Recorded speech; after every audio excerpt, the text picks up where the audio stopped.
நம் உடலுக்கு திட உணவு, திரவ உணவு, வாயு உணவு என்று 3 வகையான உணவுகளில் வாயு உணவு என்பது ஒரு முக்கியமான ஒரு உணவாக அன்னத்தால இந்த உடம்பு நிறையும். காத்தால இந்த உடம்பு நிறையும். 5 கோஷம் இருக்குது. அன்னமய கோஷம், பிராணமய கோஷம், விஞ்ஞானமய கோஷம், மெய்ஞானமய கோஷம், ஆனந்தமய பிறந்த உடனே அது அழலனா மத்தவங்க எல்லாரும் அழ கலையில் 72,000 நாடி நரம்புகள் உள்ளன. இந்த 72,000 நாடி நரம்புகளுக்கும் 72,000 மூச்சு பயிற்சி பிராணாயாமங்கள் உடலில் 10 வகையான காற்று உள்ளது. பிராணன், அபானன், உதானன், வியானன், சமானன், தேவதத்தன், தனஞ்சயன், கூர்மன், விகுண்டன், சாத்விகன்.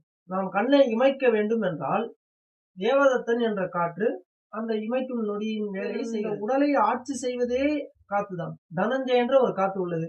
அந்த காத்து பாத்தீங்கன்னா இந்த உடலானது இறந்த பிறகு அதனை வீங்கி வெடித்து அதன் பிறகுதான் அது எல்லாத்துக்கும் மேல நாடி சுத்தி பண்றதுக்கு முன்னாடி நீங்க முதல் விஷயமா ஆசனம்